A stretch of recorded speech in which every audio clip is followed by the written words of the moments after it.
My name is Chelsea Martin, and this is my audio analysis of a reading program for TCH 520. So, I just wanted to start off with talking about just some of the key characteristics about how the brain learns to read. So, I think it's really important for us, just as teachers, to know and educators to know that reading is not a natural ability.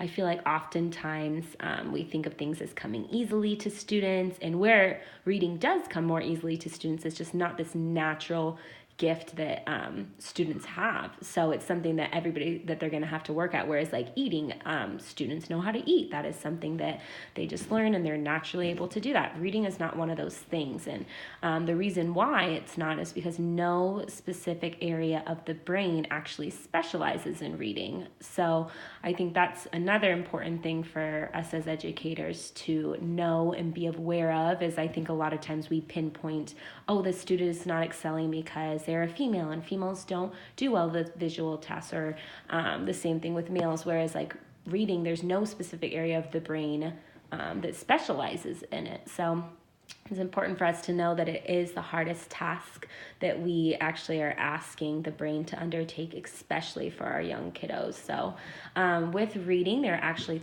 three neural systems that are being used when it comes to learning how to read, and that is the visual processing system, the auditory processing system, and then the frontal lobe. So I also think another important thing for us to know is that students must develop certain skills in order to read. So these skills are phonological and phonemic awareness, alphabetic principle and phonics, vocabulary, fluence, and text comprehension. So all those skills, they kind of lead into my reading program. So the reading program that I'm going to be talking about is the Houghton Mifflin Harcourt Journeys program. So this is used for all students. This has lesson plans designed by Irene Fontes, who is the Journeys Special Consultant and Leader in Guided Reading. It's for ages K through 6. In 2010, is whenever it was published, and then it became public to everybody in November of 2013. So the reason why the certain skills led into this is because this Houghton Mifflin program was specifically designed to align with these skills. So they know that these are the skills that students need to develop. So they in turn took these skills and aligned their program so that students can learn to the best of their ability. So this program, which is really great on differentiating. So it makes sure that there's tons of visuals and auditory. So students are listening to the stories. Every single story has pictures on it, tons of pictures for the students to see. There's big books that the teachers can use to read with their students, as well as small books that kiddos can read in small groups. So students can all sit at the same time with the book and read. We can divvy them up into small groups, so then it's more according to level. There's just a bunch of different stories in this book, and then what the teachers do is they use these stories and they teach skills. So those skills are all focused around those 5 skills that were mentioned earlier. So for example, they have like phonics skills, writing skills.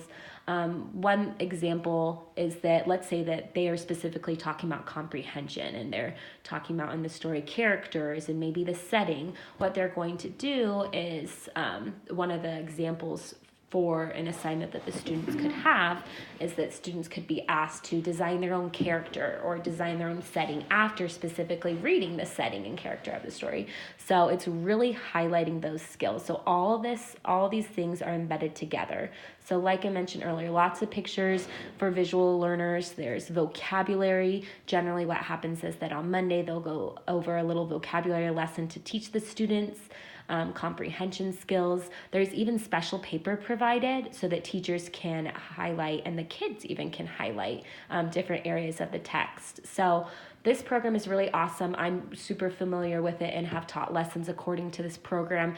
It works because it does really hit all those different learners, and it's hitting those different areas of the brain. So students are able to process it by looking at it, then they're able to process it in their minds.